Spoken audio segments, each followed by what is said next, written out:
So we're very, very pleased to be able to unveil this and to be able to have people in the room to see this in person. We are recording it and providing links for people who couldn't make it tonight, but we are grateful that you could be here to see it in person. Definitely a different.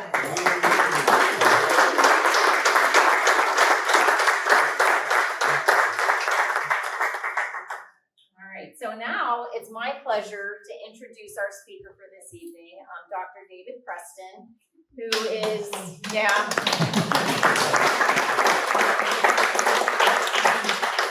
as I'm sure many of you know, he's an award-winning historian of early American history. He's also a professor of history at the Citadel. He's also a board member of the Braddock Battlefield History Center. So we're very, very grateful to have him here this evening and to be involved in this organization. So I'm going to turn it over to him because I'm sure what he has to say is much more important than what I have to say.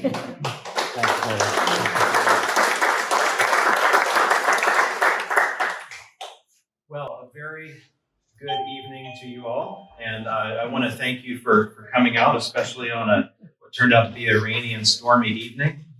I'm very grateful for the opportunity to be here on the occasion of the unveiling of this new portrait of Captain Robert Orme.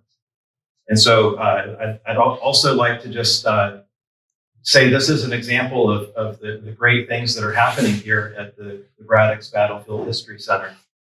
And I'm going to focus my remarks on the man behind this painting and the pistols that you're going to have a chance to closely examine once I'm done. So I'm all that's standing between you and what you really came to see. So for that reason, I plan to be brief. But let's also think about where we are. This is the ground where all of this history that we're engaged in, where it happened. X marks the spot right out there of where the initial clash between the French and the Indians and Lieutenant Colonel Thomas Gage's vanguard happened right here. So at around 12:30 on July 9th, 1755, Captain Robert Orme and the British Army of Major General Edward Braddock were on the cusp of victory. Acting as the principal aide-de-camp or staff officer of General Braddock, Orme had witnessed a remarkable expedition of the British Army. Despite immense difficulties, this army had overcome all of them and executed a very rapid march across the rugged and forbidding Appalachian Mountains.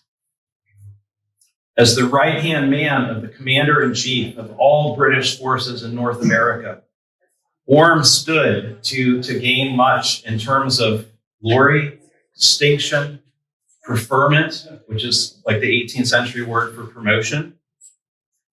The other staff officers with whom Orme served, including his friend, George Washington, also shared in that hope for preferment and distinction in the British Army's ranks as they neared their objective. Instead, as we know, Orme's cherished hopes were dashed in an instant. It was now near 2:00, Orme wrote in his journal, and the advance party under Lieutenant Colonel Gage and the working party under Sir John St. Clair were ordered to march on till 3. No sooner were the pickets upon their respective flanks and the word given to march, but we heard an excessive, quick, and heavy firing in the front. Within 4 hours after Orme heard those shots up at the front, 2 out of every 3 British soldiers who had crossed the Monongahela River to this point were killed or wounded. It was a devastating engagement with French and Indian forces that had come out from Fort Duquesne.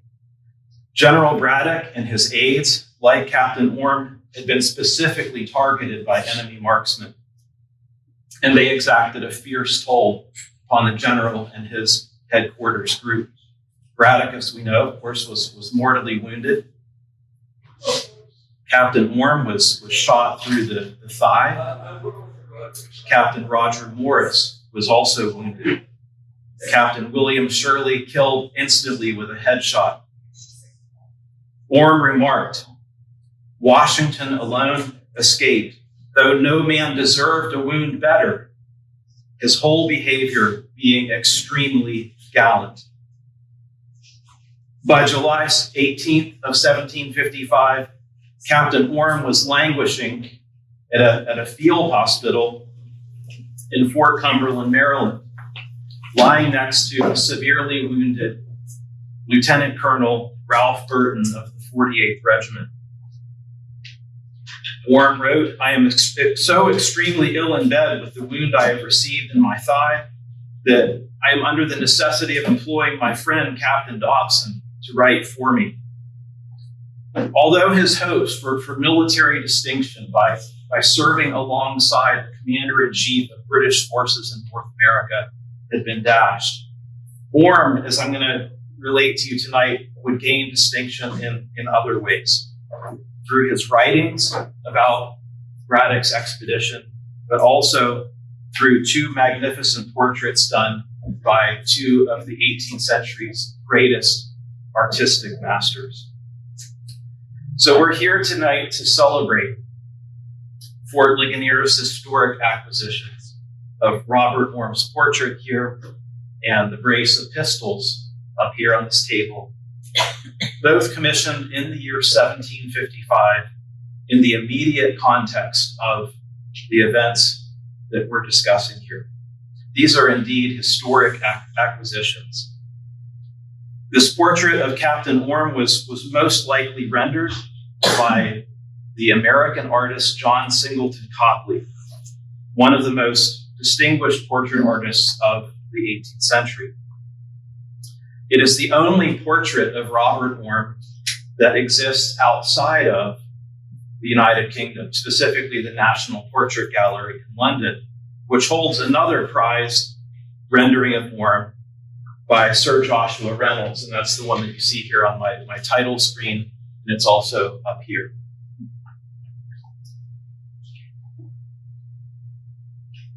So again, just to situate you a little bit here, this is one of the maps that Orme had a hand in producing once he returned to England. And Orme would have been right in the headquarters group in this area with General Braddock. So the history center where we're at is, on this map at least, it will be right about here.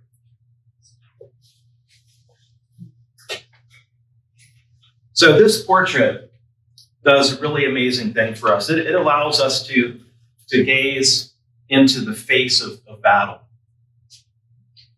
We can look at this portrait and see someone who experienced this battle. And this painting, rendered in the fall of 1755, is of a man who is just a few months out from experiencing this horrendous slaughter that took place right here on the ground we're sitting on. An officer who was very seriously wounded during the battle, yet assisted Washington and others in extricating his mortally wounded chief, General Braddock, off the battlefield. And this portrait is also represents the story of a very fascinating 18th century life, and it gives us some insight onto the culture and society of 18th century Britain. So here's a little bit of background on Robert Orme. He was born sometime around 1725. So he's roughly about 30 years old at the time of Monongahela. Very little is known of Orme's exact upbringings, his family, except that he originated in the area of Devonshire in southwest England. He did have some family connections to the East India Company. One of his cousins, who was also named Robert Orme, was born in India in 1728 and later became an official in the East India Company, as well as a chronicler of some of the British military campaigns in India. So before 1745, Orme had at some point commissioned as an ensign, that's the equivalent today of a second lieutenant, into the 34th Regiment of Foot, also known as Cholmondeley's Regiment, after its commander. It's possible that Orme saw service with the 34th Regiment in the Titanic Battle of Fontenoy in the 1740s, a horrendous battle that produced over 20,000 casualties in a single day. If Orme had fought there and distinguished himself, he might have come to the attention of the Duke of Cumberland, who was also one of the British officers there, and also the son of King George II. That, in turn, might explain why in September of 1745, Ensign Orme successfully transferred to one of the elite units of the 18th century British Army, the Foot Guards, specifically the Coldstream Guards, also known as the second of the Foot Guards regiments. These are the soldiers that guard the royal palaces and protect the royal household.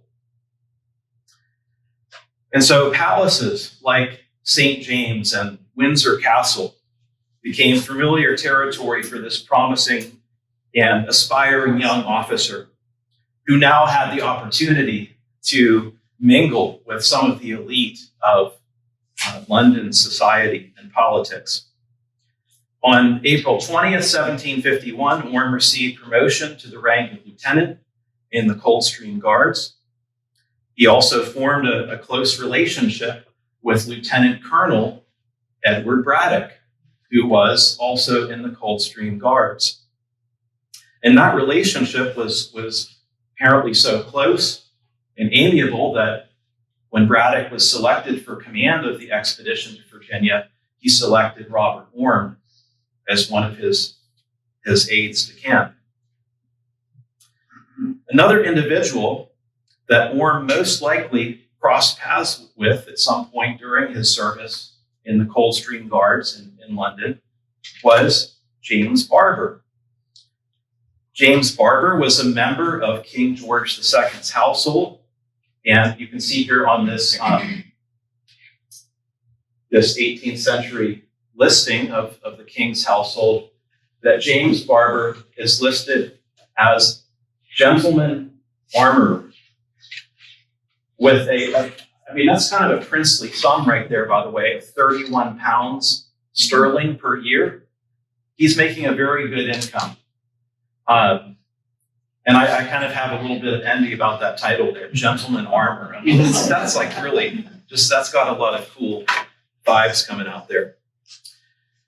And so Orme would one day commission this brace of pistols right here in front of you from an artisan in King George II's own household. That's also really amazing. So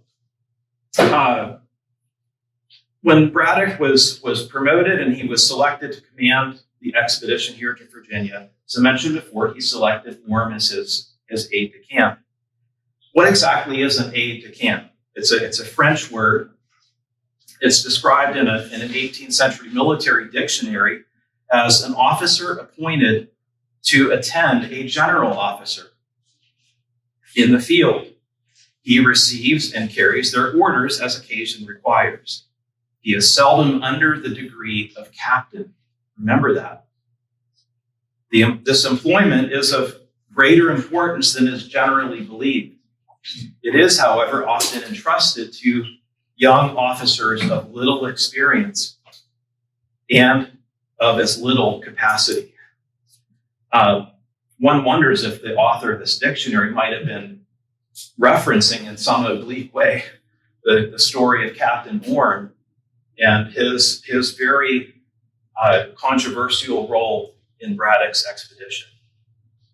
On the one hand, Orme uniformly impressed a lot of people that he encountered in America. For example, many royal governors commented on how efficient and how effective Captain Orme was as one of Braddock's staff officers. They praised his abilities and his acumen. On the other hand, Orme was a kind of lightning rod for controversies during and after Braddock's expedition. So let's think about this. First, remember that Orme is a lieutenant. He does get an honorary rank as captain. He's referred to as a captain. And to be sure, he also had stature coming from the fact that he served in one of the elite foot guards of the British Army. That has a lot of cachet in the 18th century. Senior officers, though, for example, Braddock's regimental commanders, you can see why it might be easy for them to resent this young, strapping lieutenant who doesn't have as much experience as they do. And this lieutenant has a lot of very strong opinions, and he's not afraid to voice them. And so there's, to kind of summarize the story, there's a lot of infighting in Braddock's own headquarters group. And Orme was often the target for that controversy. There are many references like this in the documentation. I'm going to give you like a really juicy example of what some of Orme's enemies said about him. You ready? This is after the campaign too. So the level of vitriol here is even intensified because they're trying to pin a lot of the blame for Braddock's disaster on Orme. Here we go.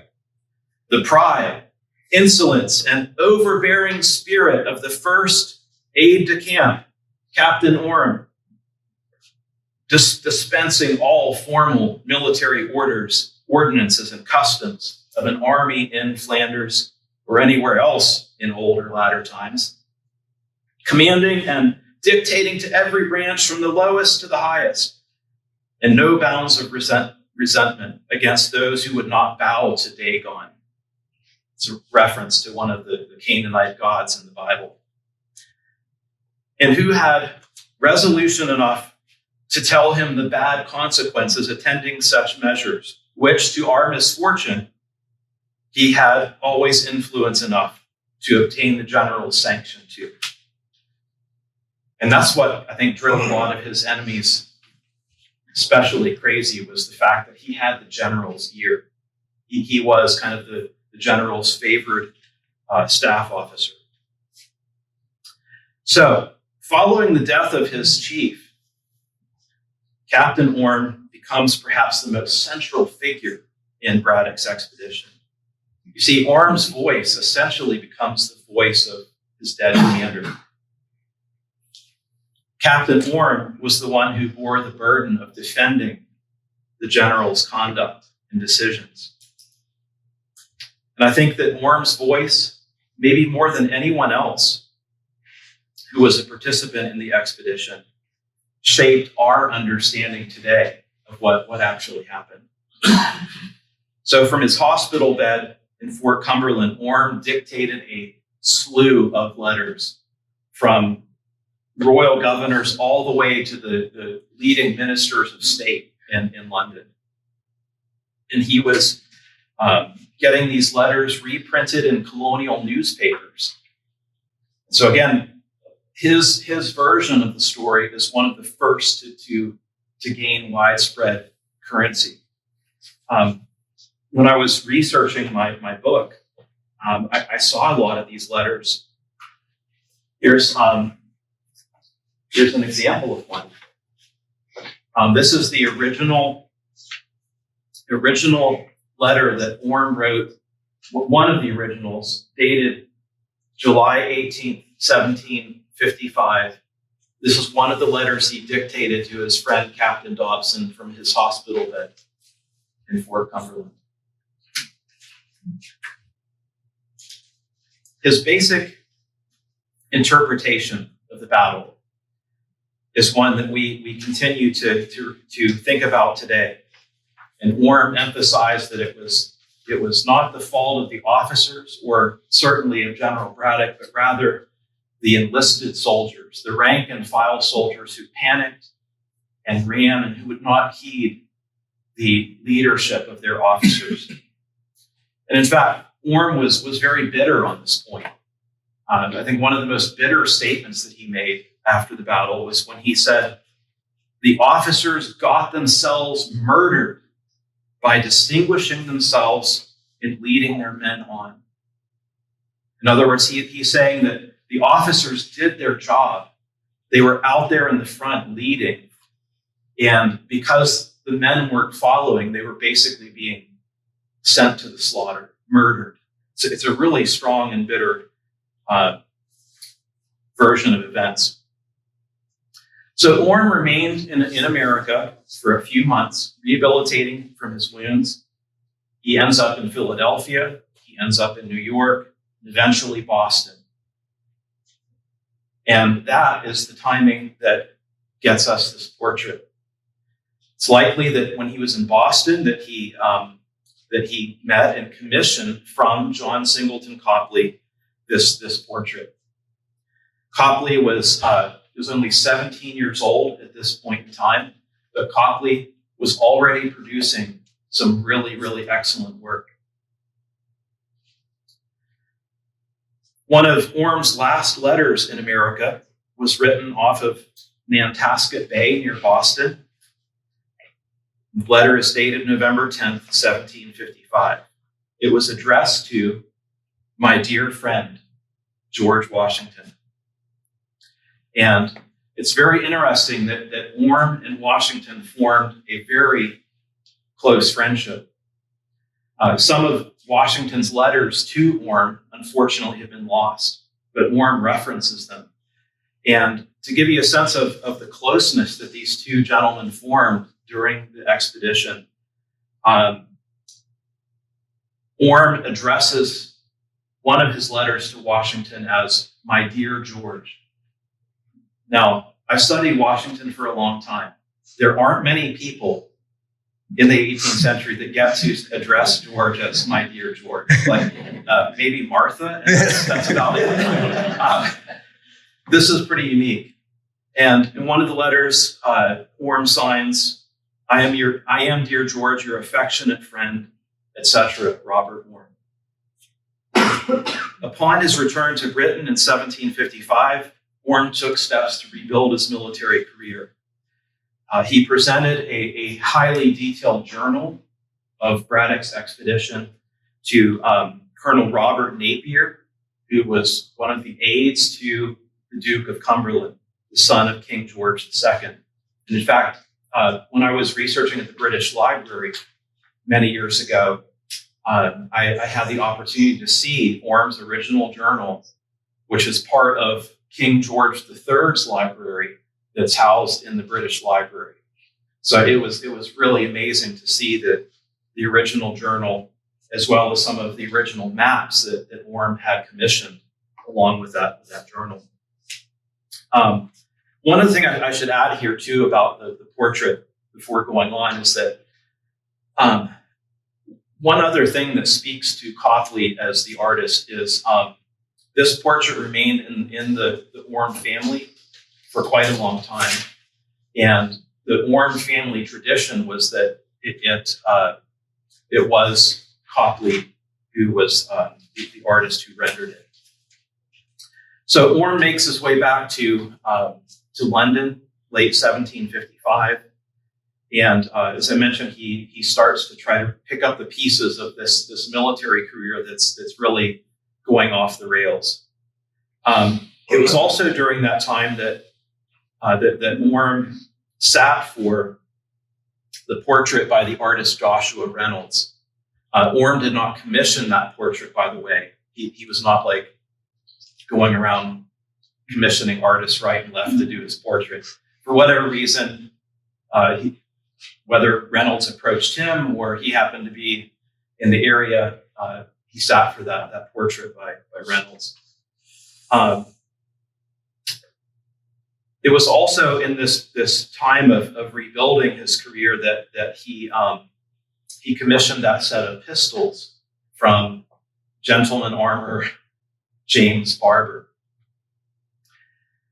each with a 9.5-inch barrel. And these are 67 caliber smoothbore pistols that bear his crest on the wrist escutcheons. That's like on the top of the handle. Essentially, you'll be able to see those in a minute. And presumably, he commissioned these from Barber to replace pistols that he had lost in America here.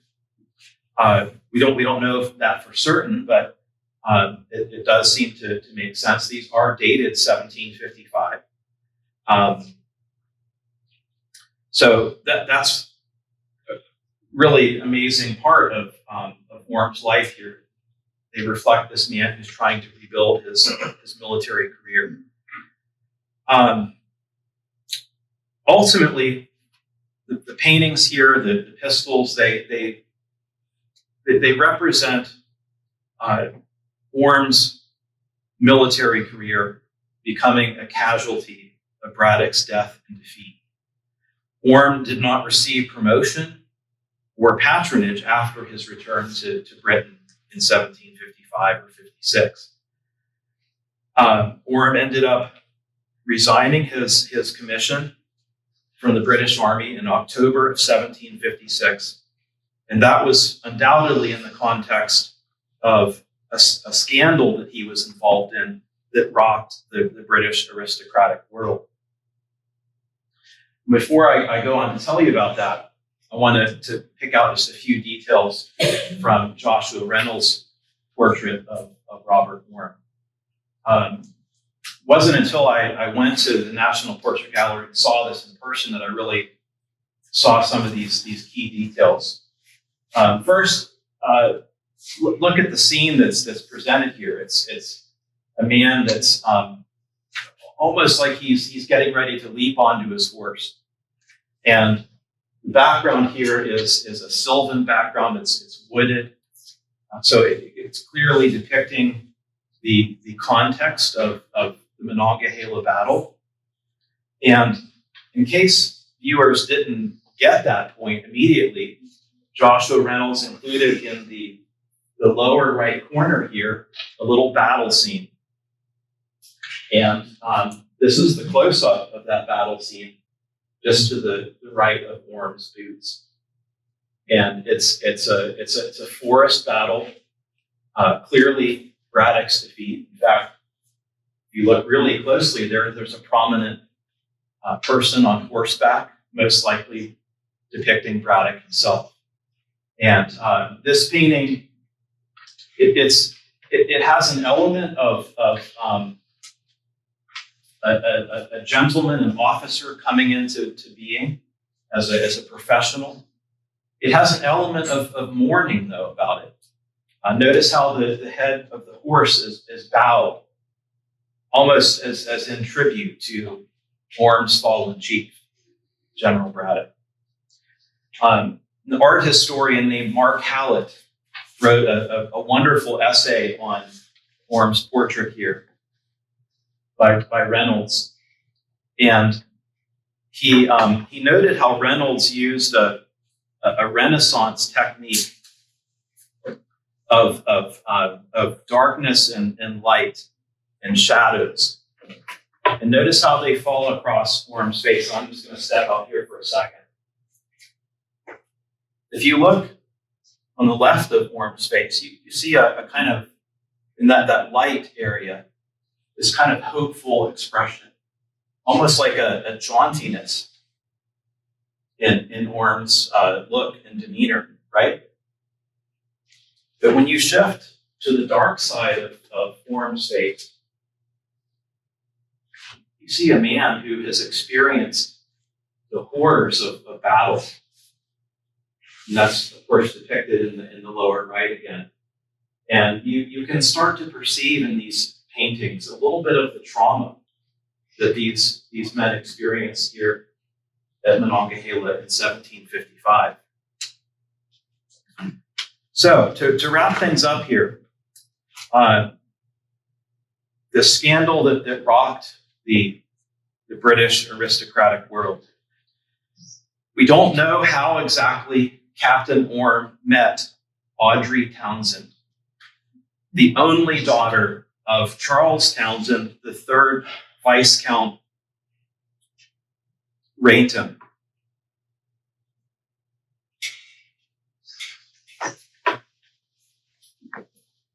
Court gossip, Horace Walpole mentioned in 1756, a great ball at my Lady Townsend's, that's the mother of Audrey, whose Audrey will certainly get Lord George Lennox.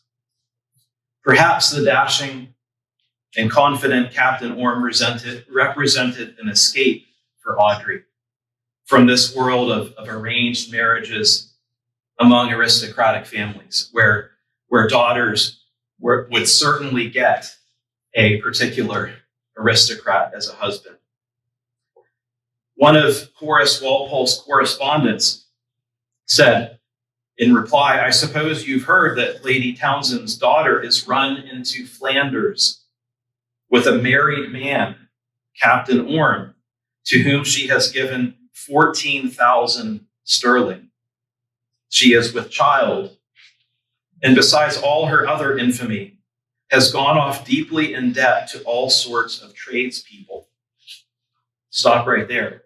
One wonders if one of the debts that Edmund Pyle is referring to a tradesperson, is that brace of pistols right there, which certainly with all of the silver hardware on them cost a lot of money.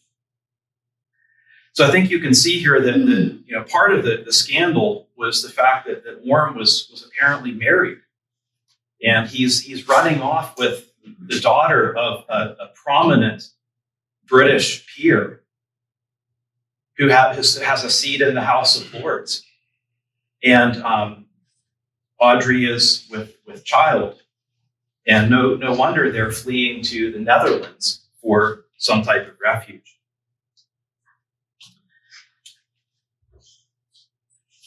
So, for several years, Robert and Audrey lived in the Netherlands, perhaps escaping the wrath of the Townsend family. But if they experienced any type of peace or tranquility in the Netherlands, the Townsend family certainly did not. Audrey's brother, Roger Townsend, was also a British officer. He was killed in action at Fort Ticonderoga in 1759. Another one of her brothers, George Townsend, was a brigadier general. He was one of the brigade commanders under General James Wolfe at the 1759 siege of Quebec. In fact, George Townsend took over command of that British army when James Wolfe was mortally wounded. Another brother that I think you're probably familiar with, at least from high school history books, is Charles Townsend. He was the Chancellor of the Exchequer, the leading financial officers of the realm. And it was Charles Townsend's taxation measures, known as the Townsend duties, the duties on paper, paint, glass, lead, and tea, it issued in 1767. Those were the duties that helped to provoke a lot of protests and riots and boycotts, and eventually the Boston Massacre in the year 1770. So to close, Audrey and Robert eventually returned to England. Perhaps it was after the death of her father, Lord Townsend, in 1764. We know that they were in England at least by 1771, when Robert Orme drafted his last will and testament and listed his location as Topsham, little town of Topsham in Devonshire, again, to the southwest of England. It appears that Audrey may have achieved some degree of reconciliation with her brothers, as they are mentioned in Orme's will. Audrey died in the year 1781. Captain Orme died on June 17, 1790, at a friend's house in London. The couple had 3 children, Francis, Audrey, and Robert. Robert Jr. was born in 1760, died in 1843. He graduated from Cambridge University, and he became a clergyman, ending his days as the vicar of All Saints Church in Hertford, England. It's likely that Captain Orme, our Captain Orme, lived out his remaining days with his son there in Hertfordshire, and may be buried there with his son as well. So I invite you now to ask questions, and we'll have an opportunity, as I said, to come up and examine the portrait and pistols. Thanks for your attention.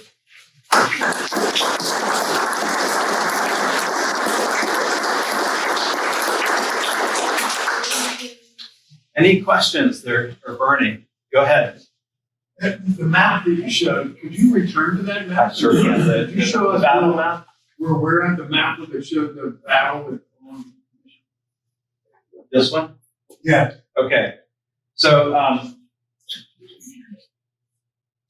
this area here is represented as one of the ravines that crossed, went perpendicular across the British Army's line of march. A lot of these maps are imprecise. Remember that these people had a few minutes really to be able to really closely study their surroundings. So it's possible we could be right here if this is the second ravine that the British Army crossed. It's also possible that the second ravine where the battle broke out is being depicted here, in which case we're right about here. Is the Monongahela River on that? Yes, that's right That's here. that main road. So this is the Monongahela, this is Turtle Creek flowing in here. The Edgar Thompson works will be right about here. The British accounts do describe 2 significant ravines that they went across. Again, it's not entirely clear if Orme means that this is the second ravine or this is the second ravine. I think that second ravine might be Verona Street.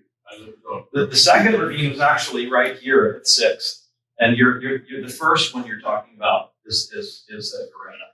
Verona.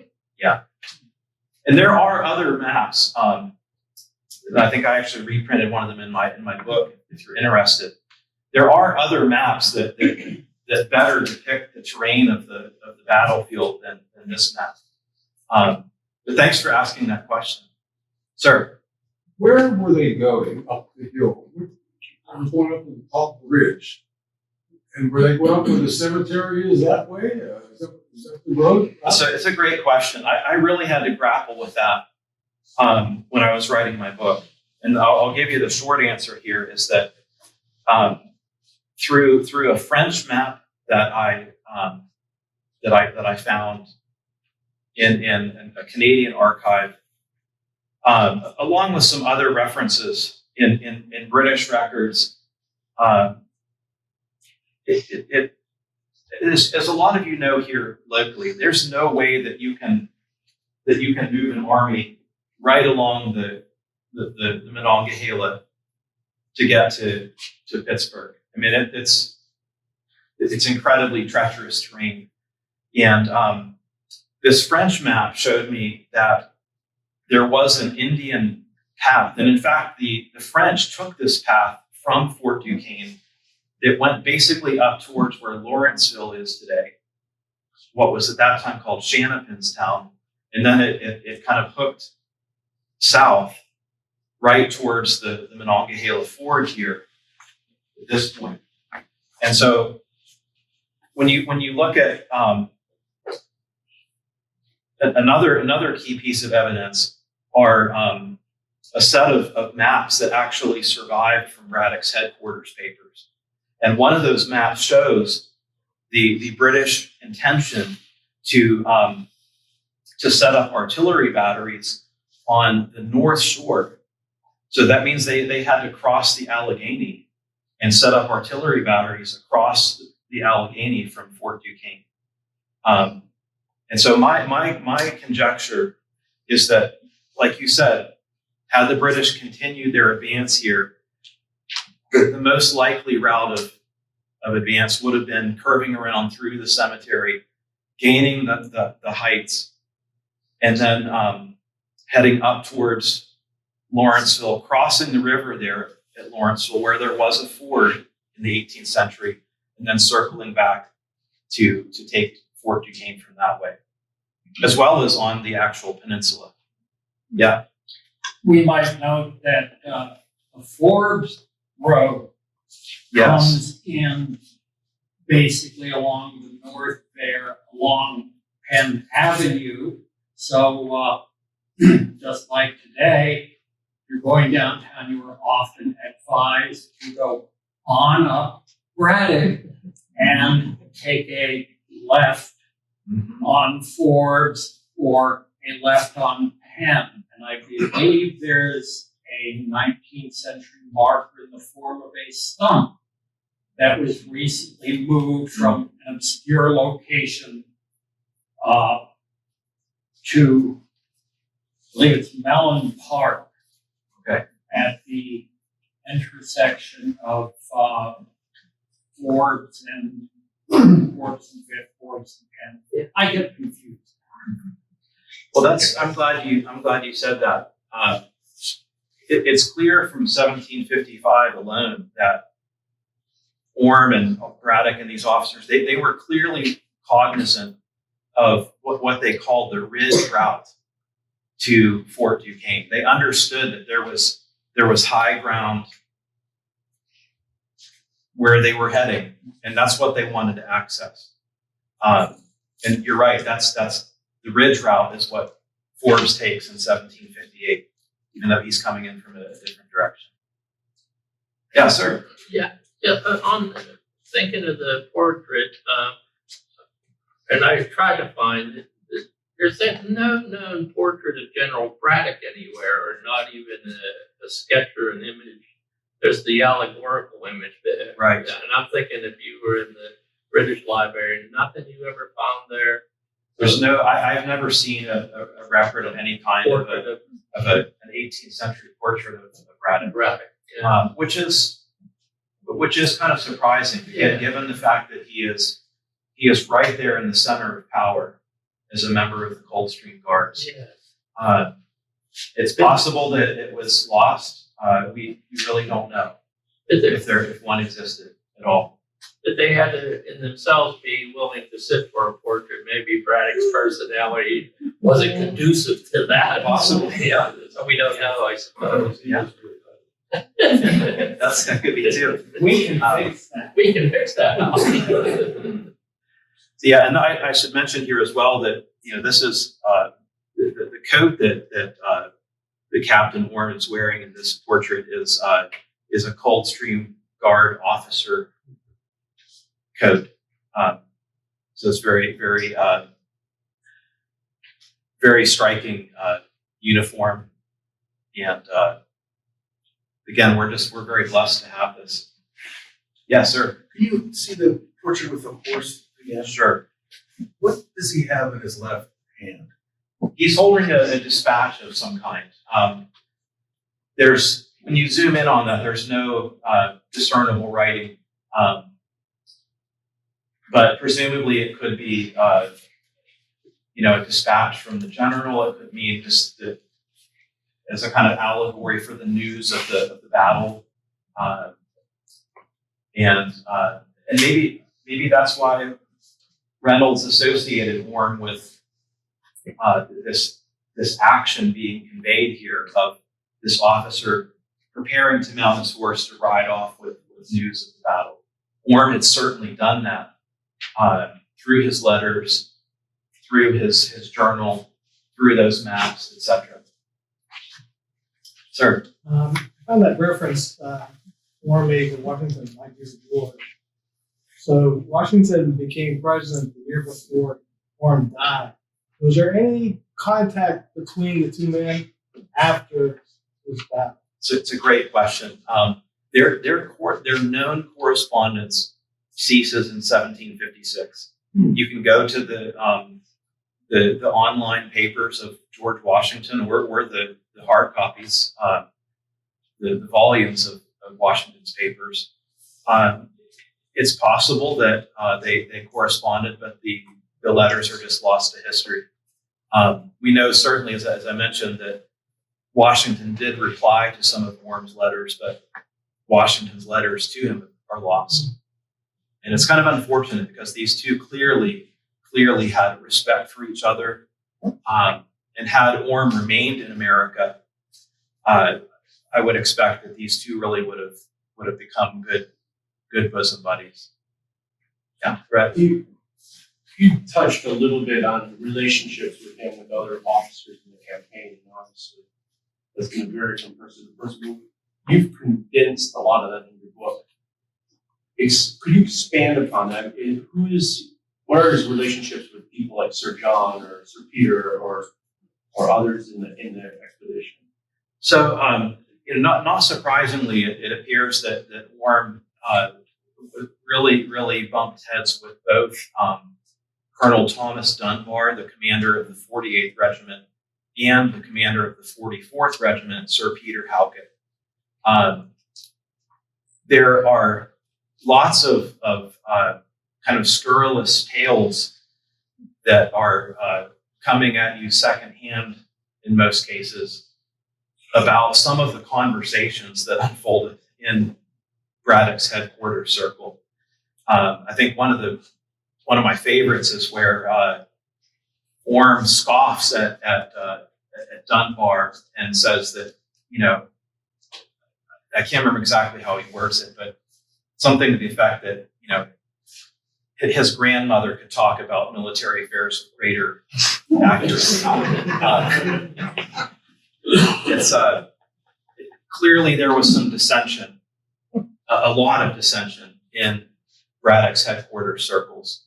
And a lot of that was really about two ways of thinking about how they're going to get from point A to point B.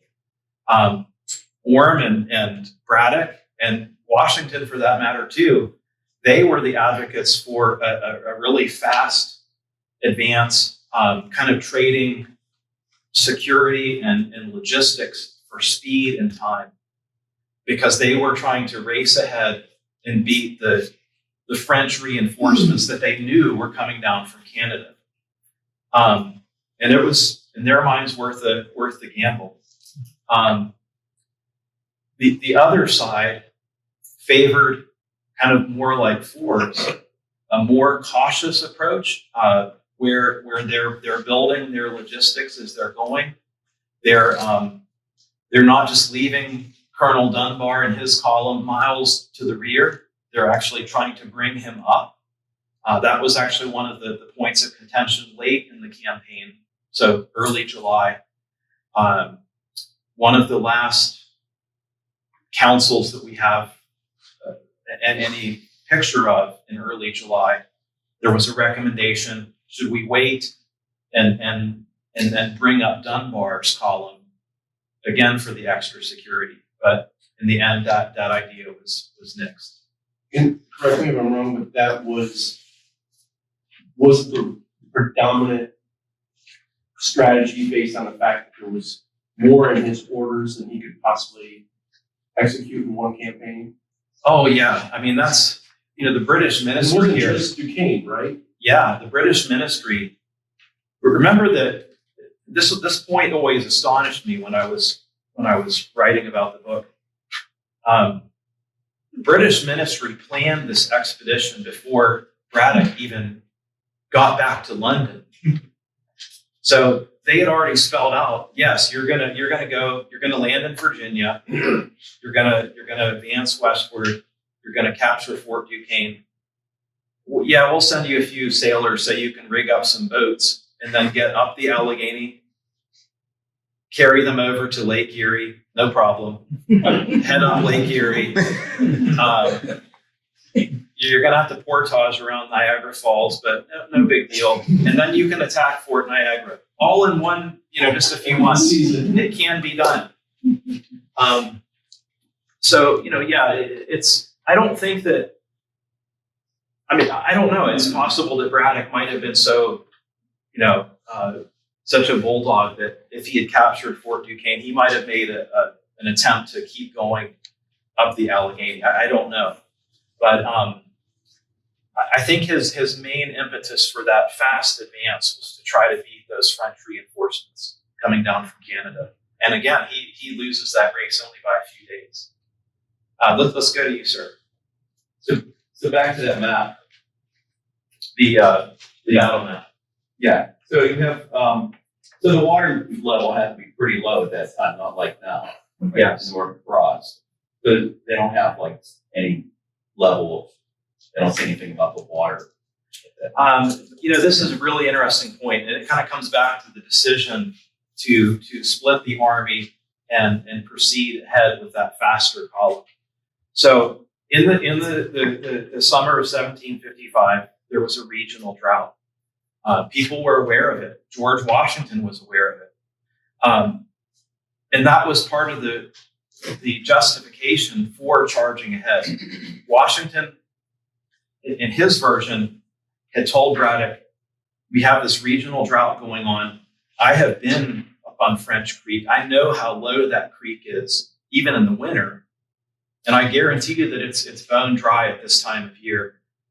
And the British also knew that the French movements from Canada were being bogged down and delayed on French Creek. So there's kind of like this environmental aspect of Braddock's decision-making here. The same low water levels that are stalling the French are enabling his rapid advance because he can cross the Youghiogheny, he can cross the Monongahela, and his soldiers are basically about knee deep.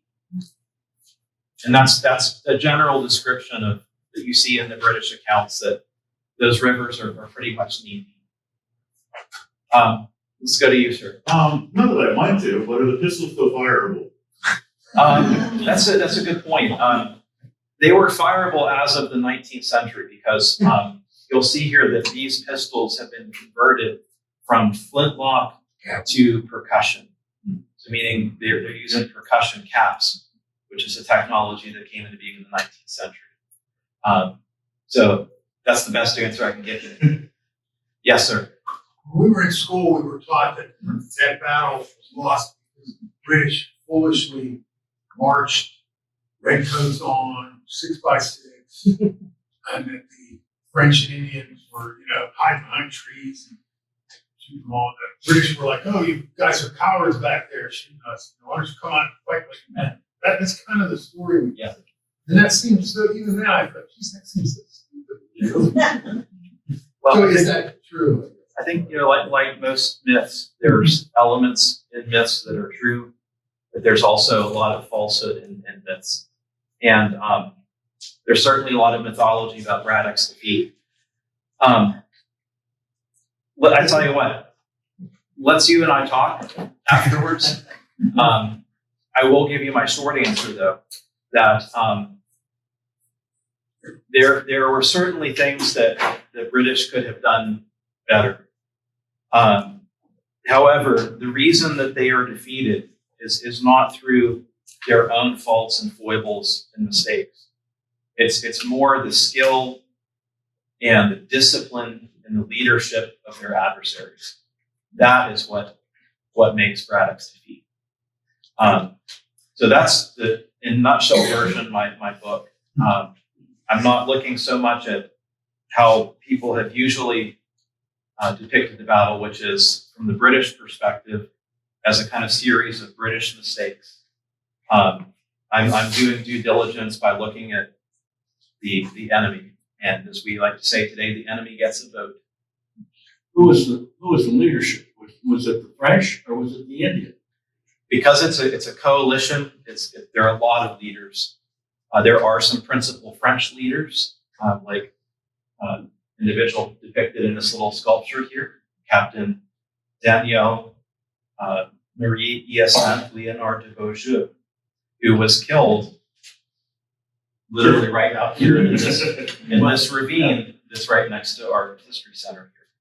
So it was the Indian tactics. It's, you know, I heard it said that this is one of the biggest battles the Indians won in their history of battle against the white men. It is indeed, as my friend Bob Mesner likes to say, this is one of the greatest Native American victories of all. There were others that were even greater in terms of casualties, like General St. Clair's defeat, also known as the Battle of the Wabash in 1791.